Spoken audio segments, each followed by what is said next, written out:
Okay, so we go to the next chapter, which is the derivative part. I don't know, I think it is a good idea if I start completely from scratch, but I have to go a little bit faster. So because most of the things that I want to talk about, I have also talked about in the course Math 3C, okay? But let us not consider that you remember it, so let us just go to a very brief, not a very brief one because it will take one lesson, but to remind you about what is going on. So I want to talk about the notion of the derivative. So the derivative is actually a very important concept. So I don't know, I have already told you that the technology that we have, we are using it all the time, computers, I don't know, phones, everything relies on the concept of a derivative. Because if you, for example, the underlying physical theory for computers and semiconductors is quantum mechanics. And the equation in quantum mechanics, the fundamental equation in quantum mechanics is the Schrödinger equation.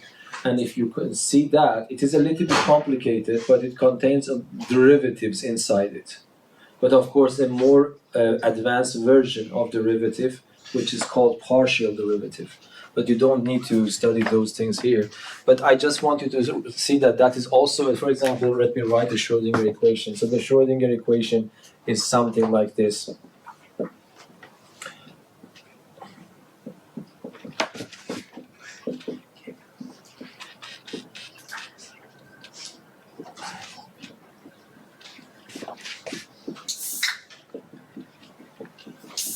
Okay, so here psi, this Greek letter psi is a wave function, but you don't need to worry about because you need to know what the interpretation is or whatever. But I want you to pinpoint that this is a derivative and this is also a derivative. But the reason that they are using this symbol, because this function is not a function of a single variable, it's a function of two variables, say x and t. So x is the location of the particle and t is the time. So when they use this symbol, they mean they want you to differentiate it to find the derivative, but consider t the variable, x constant. When you see this is instead of t is x, it means take the derivative of the same function, but this time consider t constant, x derivative, okay, x variable. But except for that, it is a derivative here.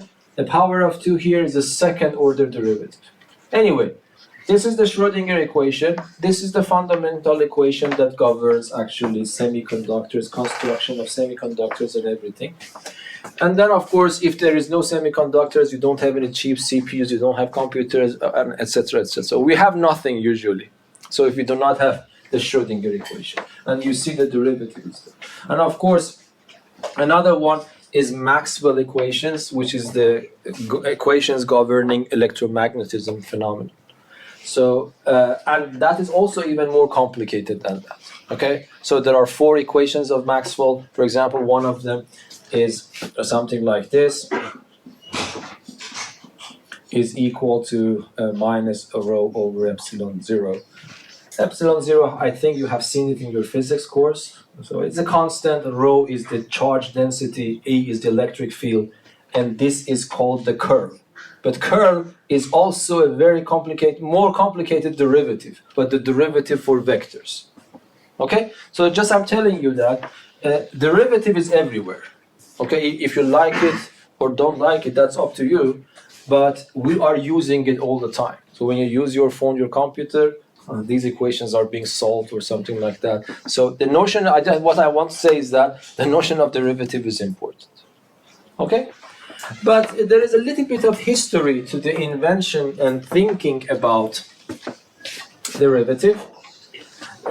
Usually these are understandable at the high school level. One was a mathematical question who Leibniz, a German philosopher and mathematician contemporary to Newton, asked. And one other question was the one Newton himself asked. These questions are completely different questions in 2 different realms. Okay, one of them was in mathematics, related to geometry, one of them was in physics related to mechanics. Okay, so let us try to understand this a little bit so that I can just motivate you why this formula that I want to write is important. Okay, so the question by Leibniz is actually very simple question. It was a simple question, but if this is one thing, you know, you can change the history if you know what is the right question to ask, yes? So, I mean, if you write the right question, might be you can pave the way for very advanced technologies coming in, you know? Anyway, so it is good to be curious. So if you have a function, y equals to f of x. But again, when I say I have a function, I don't mean I have a diagram of the function. Actually, the logic is the other way around. The logic is that we want to learn derivatives so that be able to draw graphs in a nice way, qualitatively good graph. So don't fall into this trap. The logic is not that I have the graph from the beginning. The logic is I have the formula for the function abstractly, and I have a point which satisfies the equation of the function. I can interpret it that the point lies on the curve, and then I can define the tangent line. Okay, because tangent line needs to be defined. But in high school, because we have an intuitive feeling of what a tangent line is, we actually turn the logic upside down and start from the other way. Okay, because we have a good feeling about the tangent line from what the tangent line is to a circle. Yes? So we can, for example, if I draw a circle and I tell you that, okay, I draw a tangent line here, you might be polite, but in your stomach you will start laughing at me because this is not a tangent. So it means that intuitively you feel that this is not a tangent. And I want to rely on your intuition. But intuition is good for developing a definition, but I have to take a precise definition. But that is not what I'm going to do in this course, okay? So I can tell you what is the correct logic, but let us, for the time being, let us take our intuition for granted. So this is a curve that I have for any given function, and I have a point on the graph. So let us say that this x coordinate here of this point is A. Yes? Okay, and then if you don't mind, let me call this point T. So if I want to write the coordinates of point T, I already gave A to you. So remember, f of x, the formula for f of x is clear for you. This number is also clear for you. And this point is supposed to lie on the graph. So can you tell me what will be the y coordinate of this? F of a. Is f of a also known in this problem? Yes, because I told you that I give you f, I give you a, so f of a is also known. So ta of f of a, you know everything about t that you're supposed to know. And then Leibniz asked this question, how can I find an equation of the line that passes through that point and is tangent to the curve, to the graph of my function at that point? Even if this curve will go up and this line will go and intersect the curve somewhere else. But still, it doesn't mean that this is not tangent to my curve at this point. It is tangent to my curve at this point. It might continue, and this curve might also go backwards there, and they intersect there. No worries. But still, I can consider it tangent, but tangent at this point. And this point is called the tangency point.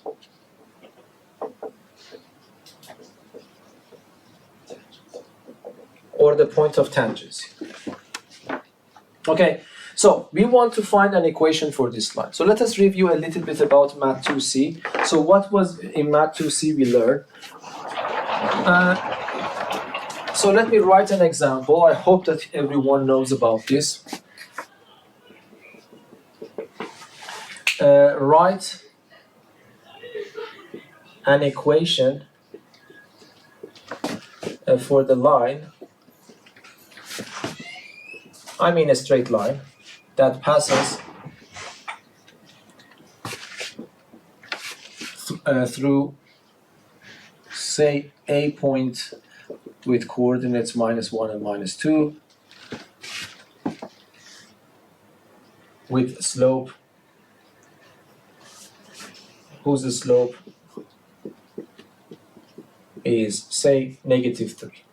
Of course, I know that this is a very simple problem, but my goal is that I want to solve it in two different ways, and then I want to use more or less the second method all the time. Okay, so this is extremely simple problem. Hopefully you can do it yourself. So method one, which is the usual method, I want to find an equation for the line that passes through a given point and a slope is -3. So you know that because the slope is -3, it means that this line has an equation of this form. Yes? Yes? And then I need to find k and m. I don't need even to bother about k. K is directly given. The slope is given. So k is given to be -3, but m is still missing. In order to find m, so I write -3 instead of k and plus m, and then I replace y with the y coordinate and x with the x coordinate of the point, because if the point lies on the line, the coordinates should satisfy the line. So this becomes -2 is equal to -3 times -1, am I right? Yes, plus m. So it's -2 is equal to 3 plus m, so m is -5. And then the answer that you have to provide, which is crucial in this case, y is equal to -3x minus 5, and that's your answer. Which of course, hopefully you remember. But the method two that I want to use, and this formula that I want to use it, is also in the formula sheet. Okay, I remember when I was teaching you, I proved it for you, but if you have forgotten, you can prove it yourself. It's extremely simple. And that is this formula. Y minus y0 is equal to k times x minus x0. Okay, so k is the k value, and y0 and x0 are the x and y coordinates of any point that you are sure is on your line. It doesn't matter which one. Okay, this formula is in the formula sheet, so I can use this formula now. So here, y minus, what is playing the role of y naught here? Y naught is the y coordinate of any point on the line. I don't have access to other points except this one, so I will take it, that's enough. So it's -2, and k value is given to be -3, and the x minus -1. So this becomes y plus 2, I multiply -3 in, and then I moved -2 to the other side, so I will get this one. And that's the same answer. Okay, so that's very simple. But from now on, I want you to know this formula. Okay? So now let us go back to our problem there. So he was asking himself, how can I find an equation for this line? And then this is the formula I want to use. Okay, can you help me to use this formula for this orange line? In order to use that formula, I need 3 numbers. I need the x coordinate and y coordinate of any point that I can discover on this line. Of course, it is clear for you in this problem, t is available, nothing else. Yes? So what should I write? I should write, let me write it with orange color here, so it means this is the equation. So y minus empty space x minus. Okay, can you fill up this empty space? What is that? F of a. What is this empty space? A. But this empty space was something that he couldn't discover immediately, and that is the topic of today's lesson. So we want to justify, I'm not going to prove, I'm going to justify what is a reasonable way of thinking about k. Okay? So I am just producing the way he did. Okay, so let us say that I take a point A in the vicinity of that point by going a little bit to the right. For example, let me go h units to the right. So I take this h this much, I consider h positive for the time being. I'm going to the right. And then, of course, this becomes how much? If this is a, and I add h units to it, so it becomes a plus h. And if I ask you, can you read the coordinates of a? The x coordinate is simply a plus h, but what will be the y coordinate? F of a plus h. Okay, so f acting on a plus h. But when I, of course, draw this line, yes, I cannot see this line as the tangent line. This line is not tangent by any stretch of meaning, yes? So this line is called a secant line, okay? So AT,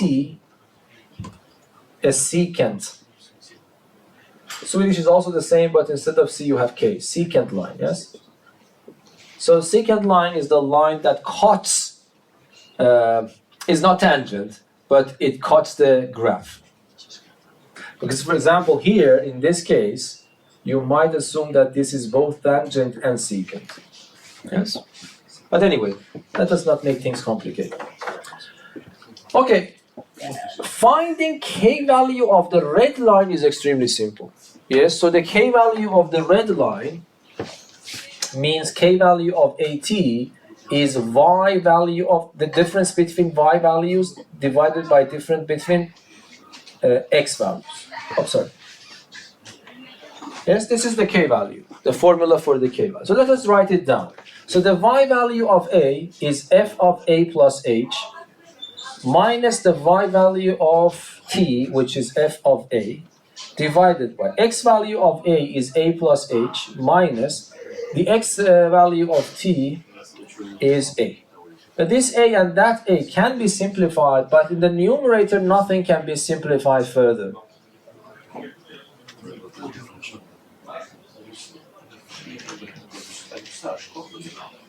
Yes? So this is the k-value. Okay. But the point is that he realized that if he make this h shorter, for example, let us make the h a little bit shorter here. And let us consider this my new point A and new h. So let me consider this to be new h. And let me consider this to be new a.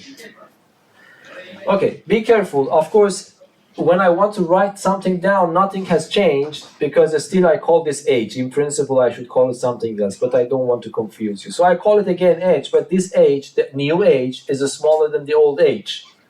Okay?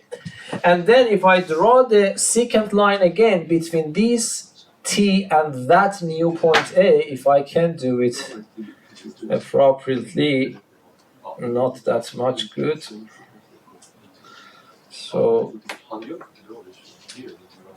I don't know. So let me try my best. Something like that. Okay. So this is the green line. But if I ask you what is the k-value, the k-value follows the same formula, but of course for a smaller h. So nothing will change here because I can follow exactly the same thing, but this time my h is smaller. Then instead of having the red line as my secant line, I have the green line as my secant line. And you can see that the green line is closer to what I want than the red line. Okay? So, and then he realized that this might be a good idea. If I make h smaller and smaller, so this second point of my secant becomes closer and closer to point T. When I draw new secants, the new secants are better approximations to what I want more and more. Yes? Isn't this just integrals? No, integrals is something else. Yes? This is limits. Yeah? So what will happen here now?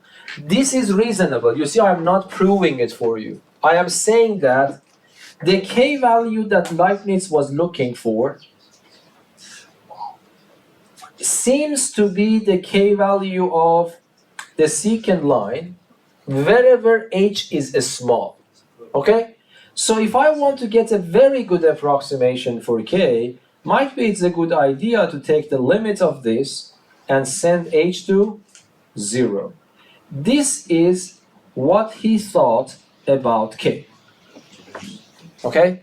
And by the way, now if I want to give you the proper logic, we can define the tangent line to be the line whose k-value is this.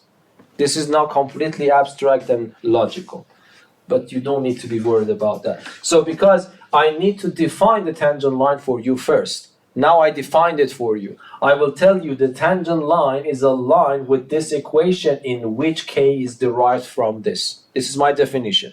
Then you would say that, is this definition reasonable? Then I will try to convince you, yes, my definition is reasonable by drawing this picture. Okay? So the correct logic is to think about this to come up with an abstract definition of the tangent line.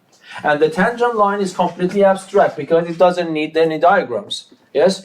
I give you a formula for the function. What I ask you to do, you put it in this formula and calculate a number out of it abstractly without even seeing the picture at all. And then I tell you, take this number and define it as the slope of what we are supposed to call the tangent line. So that is the logic. Okay? Anyway, what I wanted to tell you is that this hopefully is reasonable for you. If I do this, I will get that k. Okay? So, then if I write the formula a little bit more extensively, so I would say that k, limit part I write. Yes? And instead of k of a of t, I put that formula there.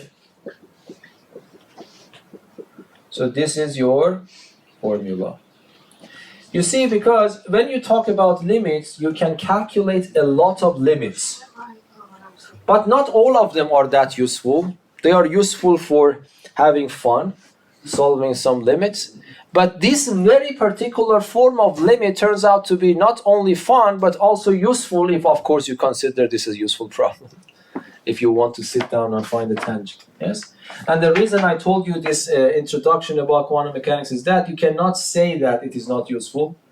Because if you say it's not useful, don't use your phones, don't use your computers. Okay? So it is useful, but you can say, even though it is useful, I don't care. I want just use it to be a user. That's the thing for yourself. Okay?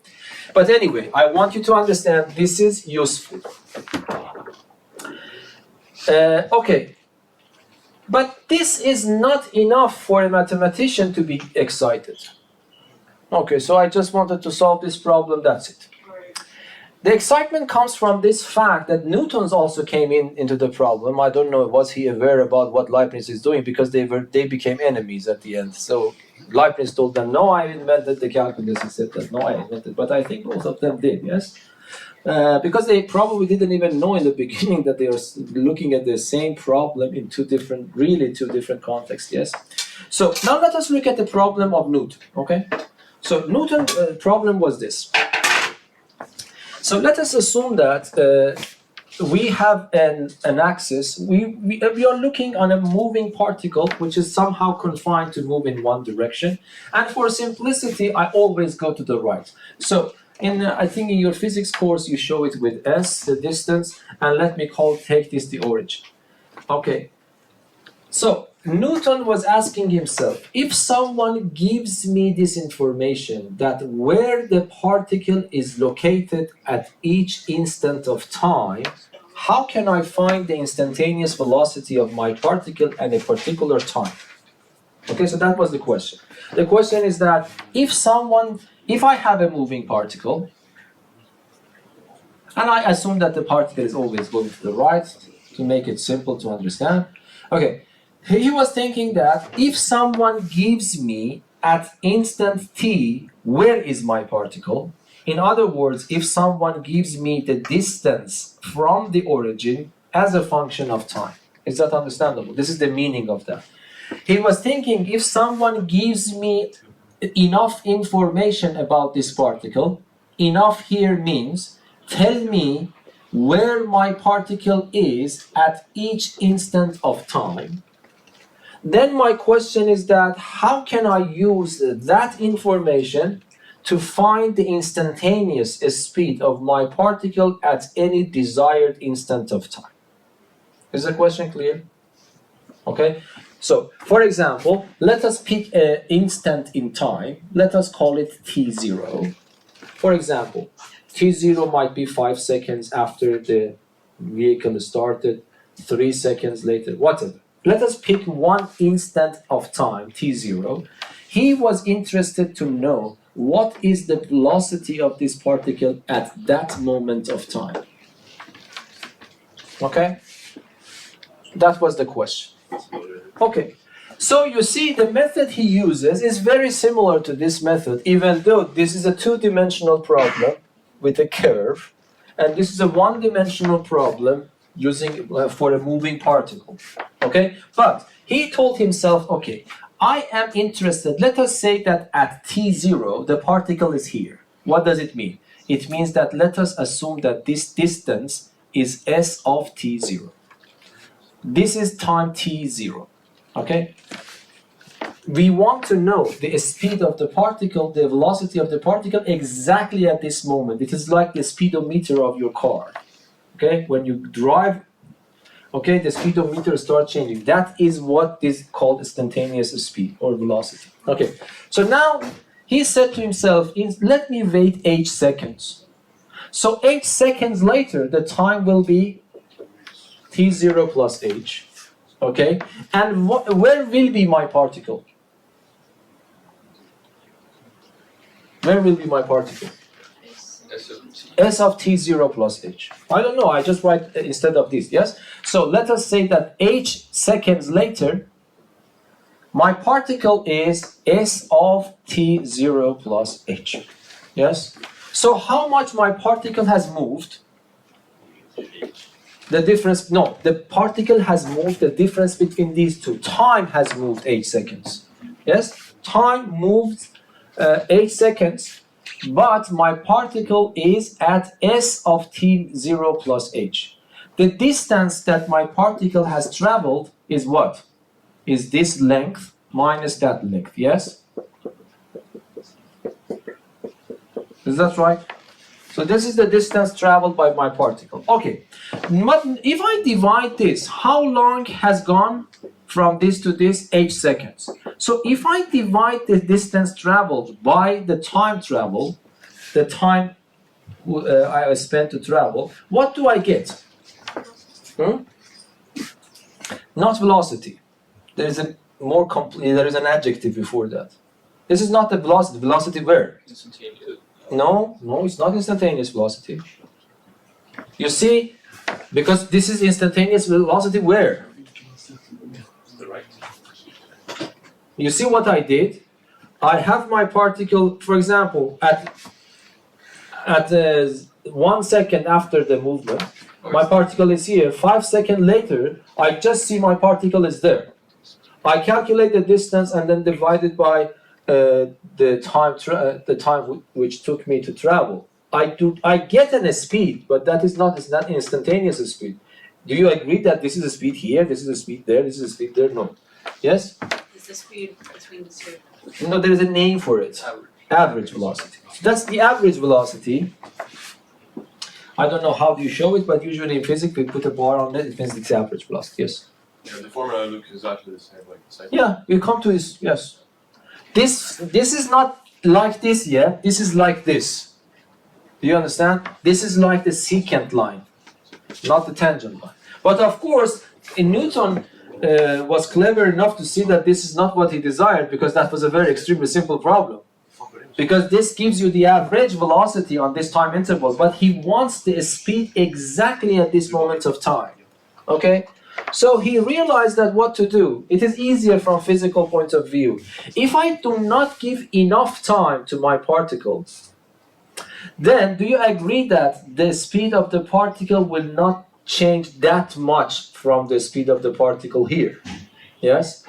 Because we are living in this world, yes? Even if you have, I don't know, Tesla, if you want to actually go very fast, if you want to reach to a higher speed, assume that you have some kind of particular speed here, and then you want to actually go to a higher speed. Okay, you need time to reach to that higher speed. Of course, for Tesla, probably it's very short, 2 seconds. But if I give this 0.1 second, even Tesla doesn't have enough time to change that much with respect to here. Is that right? Even let us say, forget about Tesla, consider about the photon. In 1 second, the photon goes 300,000 kilometers. Okay? So if I give 1 second to photon, the photon can cover, for example, 300,000 kilometers. But if I give the photon 10 to the power of minus 9 a nanosecond, even photon doesn't have that much time to change something. Okay, that's what I'm saying. So Newton realized that if instead of giving 8 seconds, I make this interval time shorter and shorter, still I am calculating the average velocity. But the average velocity in a shorter interval is closer to the instantaneous speed of this particle at that moment. So that was the logic behind that. Might be that's, again, this is also a definition of instantaneous speed. You know? Because to be honest, instantaneous speed is a little bit tricky thing, yes? Isn't it? Because if you want to find a speed, you need to have a time interval. Okay, so what is the meaning of a speed? So you need to have a time interval to talk about speed. Yeah, so what is the meaning of instantaneous speed? Anyway, so it needs definition, you know? It's a tricky thing. So that you can take it, if you want to be rigorously thinking, is the definition of instantaneous speed. Okay, but anyway, I rely on your intuition. So he realized that the speed he wanted to calculate at time t0 seems plausible to say that this is average speed, but when the time interval shrinks to 0. Okay, and then instead of this, I will put that one. So if Vt0 is equal to the limit S t0 plus h minus S t0 and then divided by h. And h goes to 0, yes? And now this is the solution that Newton found for his problem. And that was the solution that Leibniz found for his problem. Okay? But I hope that you agree the difference is just nuances, yes? They are actually identical, yes? Of course, in mathematics, we usually work with F. And in F is not a good name here in physics, might be S, which means distance in your language, is appropriate language. And T is a better name for time, yes? So, but if you don't look at the small differences when it comes to naming, they have the same structure, okay?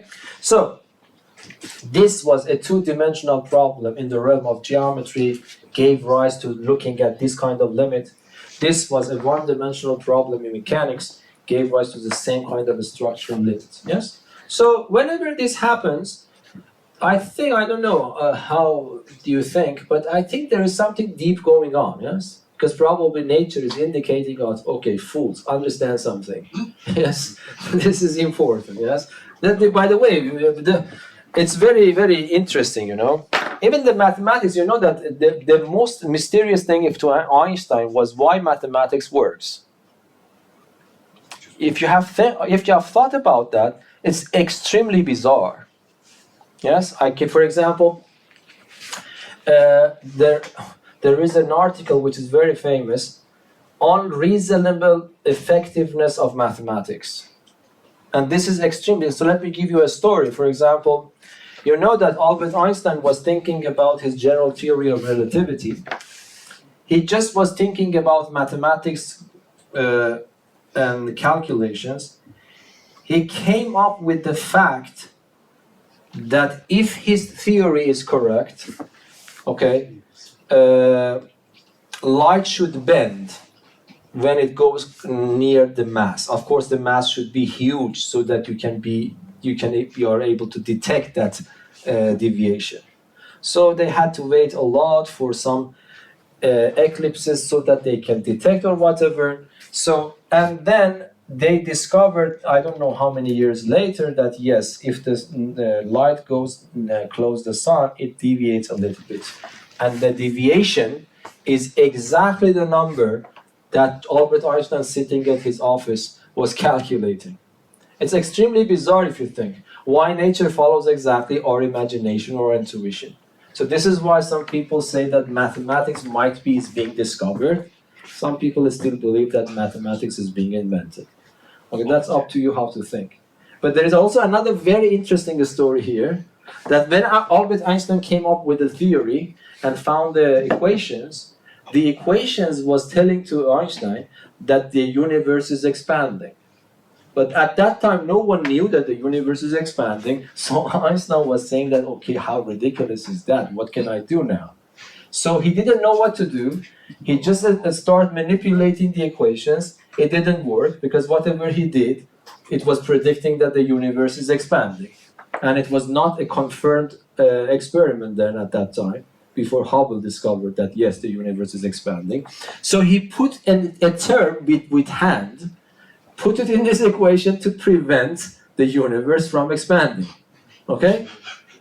So it means that even the mathematics he invented was smarter than he himself, because he was crying out, "Stupid Albert, the universe is expanding." No, shut up. You have to keep it actually fixed. So this is unbelievable. Have you ever thought about that? Why mathematics was just coming something in your intuition says really something so accurate in the universe that we are living. Another story is the discovery of positron. Positron is the actually twin elementary particle to electron with the same exact mass but with the different charge.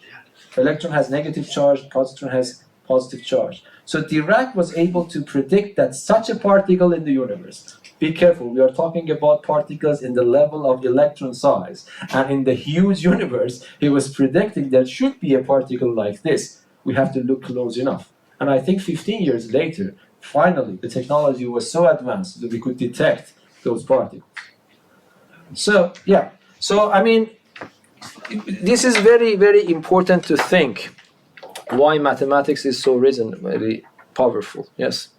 I was just the thing that Einstein added to his wasn't that the cosmological constant? Yeah, But that is, and he said that is my blunder in my life. You know. But haven't they like reincorporated that into the theory now in modern times, but in a different way, like to account for other? Yeah, there is a big problem about the hugeness of this cosmological constant and things like that. Yes. But I'm talking about a term. I don't know it from the exact history, but I know that this was the case. So he was preventing his theory from predicting that the universe was expanding. And even the black holes. The black holes, even he didn't realize there is a black hole. And that is also interesting. Schwarzschild, I think, or Schwarzschild, yes. He was an officer in the World War II. He was solving the equations under the German, they were attacking here and there. So he was solving the equations and sent it back to Albert Einstein. So he realized that, okay, if you see this, then he was able to predict that there are black holes. Even he didn't understand that that would be the consequences of his own theory. And then, of course, later, I think very recently, finally, we got a photo from a black hole. So before, I don't remember what was 2018 or whatever. Before that, it was just a theory. But now I have a photo from it, yes? Anyway, so this is good because if you know mathematics, it's very important because it gives you some tools to look some places that you cannot imagine. Yes? For example, if you go to, so for example, quantum mechanics, of course, it started with some experiments, but later they cannot do experiments with all rough ideas. That is too expensive. You just randomly design an experiment. So you sit down, consult with your colleagues, write on the paper what you're supposed to do. You calculate something, you get an answer, and then design an experiment to confirm it or falsify it. Otherwise, if you just randomly want to do experiment, it doesn't work. Anyway, I hope that I could convince you at this level that this limit is important. Yes? So this limit is important because it appears in different contexts. And whenever this happens, mathematicians have this tendency that when they realize something is important, they will give it a name and then start investigating to explore the properties of that concept. And then they don't care anything anymore. They don't care if it is useful. They don't care if it is practical. They just carry on extracting properties one after the other. Which I like it, of course. but many physicists don't like it. So it's better to be a mathematical physicist, yes? It's better. Anyway, and that is somehow understandable, because first of all, what you do when something becomes important and you want to extract important properties, because you should be able to communicate, we are humans, even if you're a mathematician, so it means that you should give a name so that you can call that thing. Okay? So they decided to call this derivative. You will see why. Because derivative, you derive something, and then you will see that when I give you a function, not at this level, but this is the abstract way of thinking. If I give you a function, by this kind of process, you derive a new function. Okay? That derived function is called the derivative function. So the name is also appropriate. Okay? Differentiate. Yes, we differentiate, but the reason that you don't see it, because they don't talk about the derivative function in the book. I can talk a little bit about that, but that is why differentiation is a process that gives you a new derivative, but the calculation of the derivative at each single point is going through this limit. Okay? Okay, so let us see, first of all, this is really possible. It is not just a fantasy. So I want you to see that it is really possible. So Leibniz, in principle, was really able to solve his own problem. Okay, but let us give a simple example. So example,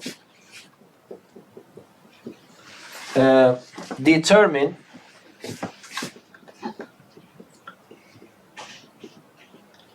an equation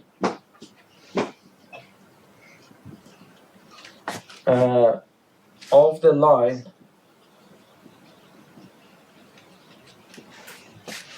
that is tangent to the graph of the function f of x equals to 2x to the power of 2 minus 1 at the point on the graph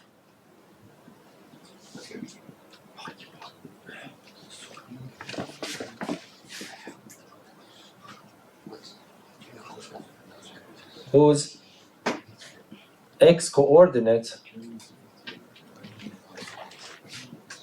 is minus 1.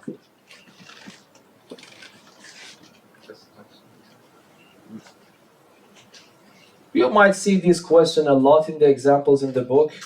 It's structured a little bit differently, but let me emphasize, I am using the article an and the article they here. It's not a coincidence. I cannot ask you to determine the equation, because, for example, if y equals to x is the equation of this line, 2y equals to 2x is also equation of the same line. So a line can have different equations, infinitely many names, okay? So this is why I'm not allowed to say determine the equation, but I can say the line, because the tangent to this graph at that point is unique. Otherwise, I cannot ask to find it. Okay, so if I want to solve this problem, what should I do? I want to use the Leibniz method here. By reading the question, so can you tell me what is playing the role of A in this problem? 2x. No, A. X. What is A?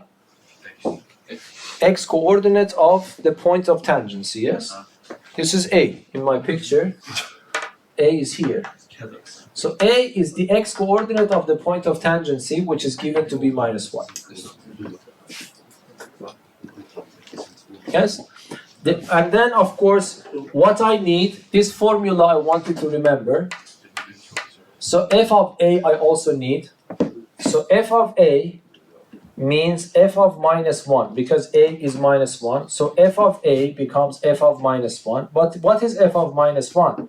It means minus 1 to power 2 times 2 minus 1, which you calculate, it becomes 2.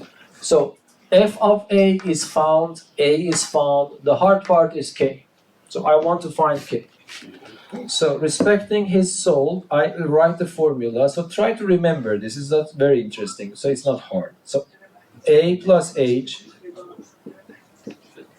divided by H.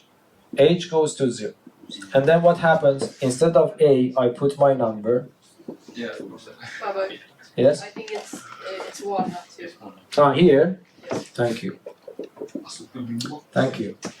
So my f of minus h, f minus 1 plus h minus f of minus 1 divided by h goes to 0. Okay, but I as a teacher, let me explain. Sometimes I see that people make mistakes here. This is not hard. I told you this is a good diagram about a function. You can say that function is a black box.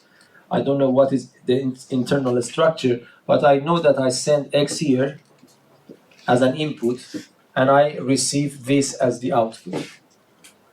So what is the meaning? It means that if you send an input which I call x, my function takes the input from me, squares it, multiplies it by 2, subtracts 1 from it and gives it back to me. Now here I am sending minus 1 plus h to my machine. The machine can only do one job, and that is the same job I described here. So what it will do, it will take the input from me, squares it, multiplies it by 2, subtracts 1 from it. What I have written here is exactly, by the way, don't be lazy, you have to write this over and over and over again. And then minus, f of minus 1 I have already calculated and it is 1. So I replace 1 here. This minus sign here is this minus. And then divided by h. And remember, the limits sometimes are not problematic, sometimes are problematic. The limits in derivative are always problematic. Why? Because h appears in the denominator and you cannot just simply put h equals to 0. So you have to simplify and get rid of this h by simplification. So I put equality sign here. So copy and paste the limit part. Don't be lazy for this one, especially in the exam. So here h. So let us do some calculations. So this I raised to power 2. The second mistake, I have seen students still multiply 2 in. No, 2 has priority, power has priority. But I want to do it in one go. So the first one squared is 2, then I multiply it by 2, it becomes, the first one squared 1, multiplied by 2, it becomes 2.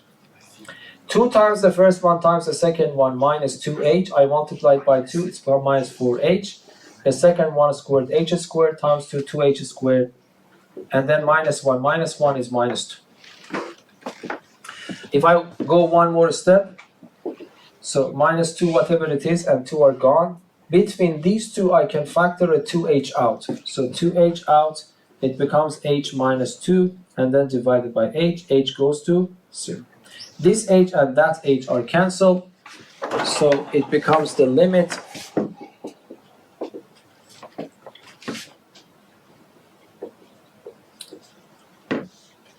you don't need the denominator. H goes to 0. And then I put 0. I don't have any problems now. So the answer, if I haven't done any mistakes, it's minus 4. So the k value that I was looking for is minus 4. Now everything is ready. I put the information that I have back into this formula. Okay? So it becomes y minus f of a is 1, is equal to k, I got it minus 4, x minus 1. And you should simplify this a little bit. So y minus 1 is minus 4x minus 4. I move this to the other side, so y becomes minus 4x minus 3. So that is the answer provided for this problem.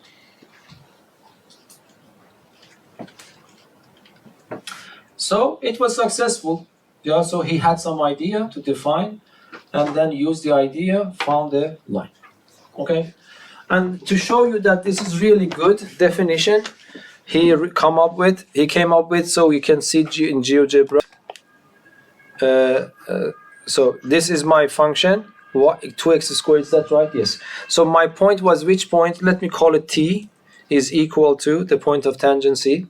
The x coordinate, I gave it to be -1. I calculated the y coordinate 1. So that is my point. As you see here, it is here. And then you go to this drop list. You have a tangent here, you see? Okay, so you press on the tangent. And then you click on the curve and then click on the line, on the point. So you get your tangent line. If you don't mind, let me change the color. So this is the line, okay? And if I want to make it more transparent, so let me rescale this a little bit. Okay, so this is the situation that happens. And I hope that you see that by any way of thinking, this seems tangent. So that's definition of defining k-value in that way is a good, so it actually squares with our intuition about the tangent line. Yes? But if, I don't know, for some reason GeoGebra writes it in a combination of x and y sometimes, but this is the equation of the tangent line. Let us confirm that this equation and that equation I got are the same. And that is exactly the reason that I say an equation, because that is correct. This mine is also hopefully correct. Let us check that. What is the equation by GeoGebra? 2x plus 0, 5y equals to what? -1, 5, yes? Okay, so in my case, I want to have y alone, so I multiply everything by 2, so it becomes 4x plus y. I multiply this by 2, it becomes -3. Then I move this to the other side. So it becomes -4x minus 3. And that's exactly my answer. And that is exactly confirming that if you want to be precise, you have to use the article an, not the. Okay, so is that clear? Yes. Okay, so by looking at this picture, let me ask you a question. Let us say that I give you the same question, but I change -1 to 5. Okay. I change this -1 to 5. And I want to do the same question for k only. But you know that the problem is exactly this. If I keep the whole problem the same, I change -1 to 5, unfortunately, for finding the k, there is no way that I can fix it simply. I have to redo all the calculation from the beginning. So there is no way. Okay? But my question is that without doing the calculation by looking at the picture, if I change -1 to 5, do you think still I get a negative number or not? Yes, what do I get? Positive, negative, 0? Positive. Why is that? Because this is important to understand. Because if I give you 5, so let me rescale it back again so that you see. So this is 5. So if I go 5 up here, let me squeeze this one so that you can see that. Yes, okay. So if I go 5 up here, the point would be around here. By just looking at the graph, you see the tangent line will be inclined in that direction, yes? So the tangent line, I don't need exact value, but I know that the tangent line will be inclined in that direction. In that direction, k values are positive. So if you have forgotten, let me also write this. If I have a horizontal line, what is k? 0. If I have this type of line, k is negative. If I have this type of line, k is positive. And if I have vertical line, not defined. So not defined. There is no slope for that. But that also sometimes, that's also good to know. Do you think that this is posing any problem? So what do you think will happen if my tangent is supposed to be vertical? Can a tangent be vertical? Because you know that I am trying to look for the k value. So the k value is the slope of the tangent line.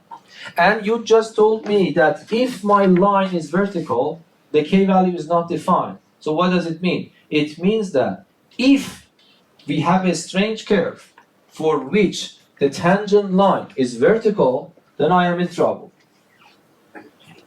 Yes, because you say that k value is not defined. But first of all, is it possible that we have a vertical tangent? Yes? Isn't it possible when you have the x squared like that way? Yes. But this, we will not face that problem. Why? What he is saying is that I have a parabola, but I have my parabola in this direction. Okay, it is clear. What's the tangent line, by the way? At this point, of course, at this point the tangent is not vertical, but at this very point the tangent is the y-axis itself. But this is not a problem for me. Why? Because of the function inside two values for y, but x is a number. Okay, so it is not a function at all. Yes? This diagram is not a function. Okay? A function means what? A function means the output is unique when you fix the input. Be careful. This is extremely important in the definition of a function. In a function, we have input, we have output, but one main constraint is the output is uniquely determined when the input is clear. If this is not the case, it is not a function. In mathematics, it is called just a relation. Okay? Why? So if I want to write this, the equation of this is this. Y squared is equal to x. If you ask GeoGebra to draw this is not a function. It's a little bit unusual because y is on the other side with the square and x is there.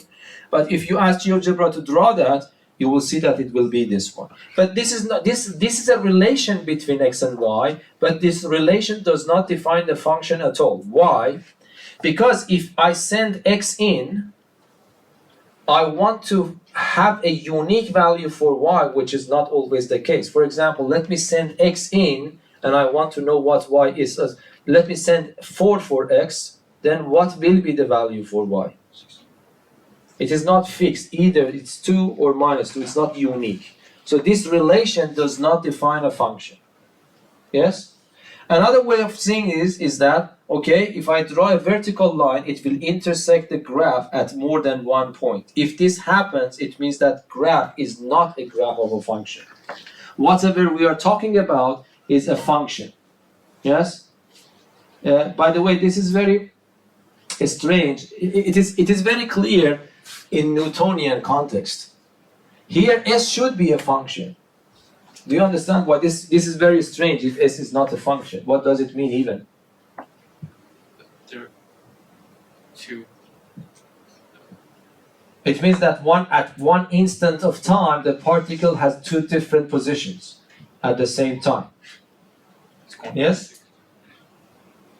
Wait, is that So that is the meaning. So it is more obvious that Newtons need that relation to be a real function, otherwise it is trouble. Yes? Okay, so this is one case. So this topic of derivative is only for functions. So this is, we are on the safe side here. But can you imagine I have a function, but still I have a vertical tangent line? Yes? the line goes Like this. It is like a terrace point, but in the opposite direction. We will not discuss these things in high school. Okay, but there are things like that. So if we have this scenario, so you see this comes here, and then this is called a tangent, a passing tangent. It's not only tangent, but somehow it passes through the graph. So it is tangent here, so this line is a still vertical line, and it is tangent, but we need to know a little bit more advanced mathematics. It's not advanced, but I mean, if you go to the first year of the university, 6 months from now, you will study them. So it's not advanced. Okay, anyway. So, but this will probably not possible for you. Okay? So if I ask you here and I ask you calculate if this is the function, let me ask you the other way around. This is my function. I ask you calculate the limit of f of h minus f of 0 over h goes to 0. So what will be your answer for that function?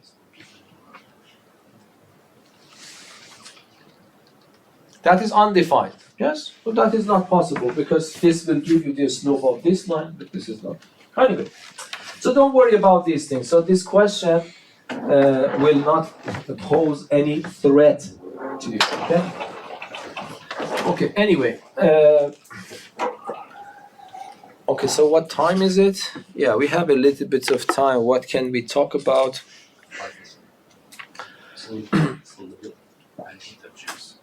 Okay, so let me start the definition. Now that we got the motivation why this limit is important in two different contexts, we realize that it is better to systematically study them. And this is where abstract mathematics comes in and start defining concepts for you. Okay, so let me write the definition of the derivative here. I would try to write it as precisely as I can, but you don't need to be worried about the details. What the end you care is probably this limit, okay? So if you don't mind, let me not to do that. Because there is also a very famous formula for the derivative. I don't know, for a very strange reason you don't have it in Swedish books, but let me write it down for you here, okay? And this is a good point, so I will solve this problem using the new formula. There is another way to write this formula, which is very important, by the way. I don't know why this is not, I think it is in the formula sheet, but the books don't talk about it.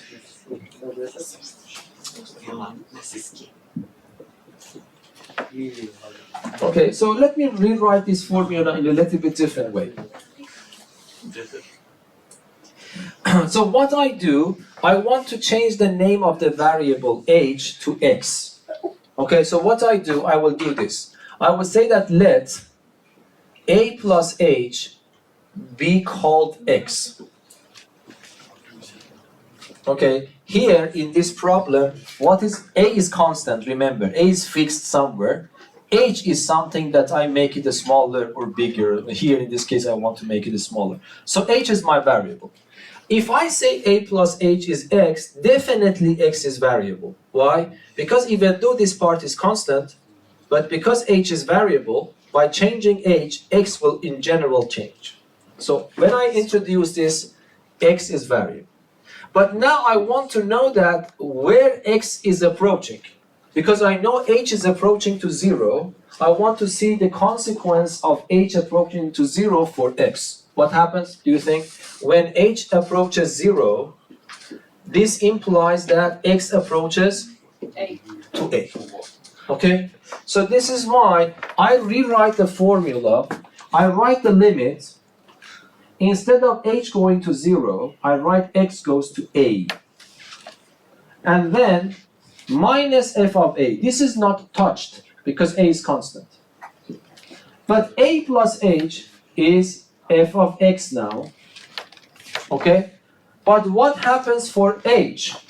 I cannot write h here because then I will be in trouble. I have two variables, x and h. So from here, I see that h is what? X minus a. And then I put it back here. So that is also a very, usually this we take for definition of derivative. Okay, and both of them I like. They have different purposes. So, but I want you to at least, if you see this formula, you are not shocked. Okay, and the reason is sometimes might be in your book they don't like it. Is because in this formula, this number is always 0. But if you use this second formula, this number is the number defined in the problem. So you have to adapt yourself, okay? But the good point about this formula is you don't need to calculate f of a plus h. F of x is exactly what you see in the problem and you put it in, okay? So let me use this formula to recalculate k for you, okay? This is important, and that would be the end of lesson today. That was good that I remember, I should say, because this is the right place to talk about. Okay, so if I want to calculate the k value, help me to do that, but using this formula. You then compare yourself which one is more comfortable for you. So I would write the limit. Okay, help me. I have a fraction line. I have two negative signs. I have x goes to, I want you to fill up the gaps for me. Oops, this is not 1. The number is what? So what should I write? This one, what should I write? This one is a. A in problem is minus 1. So here is always x. Here is a. Yes? And here is f of minus 1. But the good point, the good news is that I don't need to change f of x at all. I just put the f of x in. But you see what the problem is. Let us go. Understandable? Okay, so now, so what I do, I write this one. This is x plus 1. So we already calculated f of minus 1. F of minus 1 is 1. So it becomes minus 2.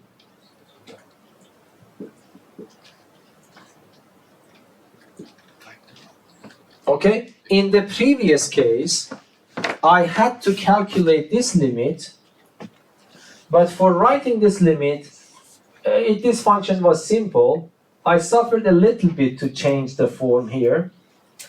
But if the function is more complicated, I have more things to do at this step. But in the case here, I just put my function there directly. Okay, so what can I do here? If I put minus 1, I have 0 over 0. So if you remember the lesson, so what I do, I factorize. I factor a 2 out. It becomes the conjugate rule, x minus 1, x plus 1, and then divided by x plus 1. And then this x plus 1 and that one are gone. And then I put minus 1. Minus 1, minus 1, minus 2 times 2 minus 4. Which of course is exactly the same answer. I erased that. But that's exactly the same answer that we got. I want you to at least know about this formula, but that, because I think that when you go to university, mainly to the higher topics, you will use this formula. So this formula is useful when you want to calculate the value of the derivative at a number. This formula is useful if you want to derive the formula for the derivative in general. Yes? There's the way simpler formula or whatever, the x to the a, the derivative of x to the a is ax to the a minus 1. What? If you have f of x equals x to the a, Yes. The derivative is just ax to a minus 1, right? Yes. Yeah. Later we will of course learn that. No, of course, but you generally, I mean, won't you use that most of the time to find? Because I mean, doing all this steps with these ones are is a bit inconvenient. Yes, of course. That was the reason that the next part of the lesson is that, of course, first we get excited. This is the human nature. When you buy something new, you are very happy about that. Then after a while, you get bored and said you find another way to live your life. Yes, and Leibniz was very happy in a few days probably. This is just a fiction. I am just making it up mine. But then, of course, after a while, he got confused about, okay, how can I do this damn calculation over and over again? Okay, but of course, this damn calculation comes from two perspectives. Either you are lazy, okay, you probably will be able to do it if you're not lazy, but sometimes it is not possible at all. And that is the crucial part. Because if I want to use this naive rule, sometimes I really get stuck because I will not be able to calculate complicated limits all the time. Calculating limits, by the way, is not that easy all the time. So sometimes calculating limit is not working, so I need to find another way to do that. We didn't do this in Math 3C, but we will learn it this year, which is probably the most important part of chapter 2, and that is called the chain rule. Okay, so that is the important thing, and that was a miracle. I don't know, is God with us or whatever, because if that formula was not there, then even though the notion of derivative was good enough to do this, but it was not practical. Yes, but now because of that very important theorem that we will study later, that is called the chain rule, this notion of derivative became so popular and useful. Okay, but what you said is correct, because after a while we see that it doesn't matter in which way I do it, it is boring. So let us find a way, if possible, to get rid of all these calculations. And that is, by the way, meaning the formula table. The formula sheet, the philosophy behind formula sheet is that a calculations becomes trivial and you have to do it over and over again. So a nice person, sit down once for all and find the formulas and give it to you so that you can use it. That is the idea of the formulas. Okay? Yeah, but people in the past were crazy a little bit. They had a lot of patience. For example, if you have seen Kepler's calculation, I don't know how. So because yes, I forgot the name of the previous person who actually checked all the movements of planets and made a very detailed positions based on time and things like that. And then there was a very huge list of numbers. Kepler was just looking at the numbers. First of all, the numbers had a lot of probably decimal points and not exact. Kepler was looking at them to discover the pattern of these numbers. And then he realized that, as was we were thinking that the planets are going in circular orbits, this is not the case. The planets are going in elliptic orbits. The ellipse can be very close to circle, and for Earth, it is very close to a circle. But even in that time, Kepler was able to distinguish, no, this is not a circle, it is an ellipse. Okay? So, I mean, they had a lot of patience with, I don't know, with candlelight sitting. The pen was not this pen because you have to put it there and write. And the paper was not the proper paper that we have. So then you can see how much work they have done, these poor guys. Okay? So we have to appreciate it. I don't know how is that possible. With our standards, it is not working at all. Yes? You are not even patient so these days to write on paper. You just want to punch your fingers on the keyboard. Okay? Anyway, later we say that, okay, this is the name of what we call the derivative of the function f at point A, and we make a symbol for it so that life becomes simpler. So it doesn't matter if you use this one, this is called the derivative of f at point A. This is also the same, the derivative of f at A. Okay? So then by bringing this in, we can explore the properties of these functions. One very main, of course, it is somehow clear in the context, but I didn't emphasize that. So I discussed about velocity, I discussed about the slope, but can you tell me in general context what speed and what k-value are? In a broader context, I can give them one single name covering both of them. Do you understand what I mean? This is the instantaneous velocity, that is the slope. But there is a phrase that covers both of them under its own umbrella. Yes? Rate of change. Yes? So the slope is the rate at which y coordinate is changing with respect to the x coordinate, and speed is the rate at which the distance is changing over time. So in any case, we can combine this unifying ideas is extremely important in math and physics. Okay? So before that, we were seeing it in two different contexts. But if we invent this new terminology, rate of change, then suddenly both of them becomes rate of change.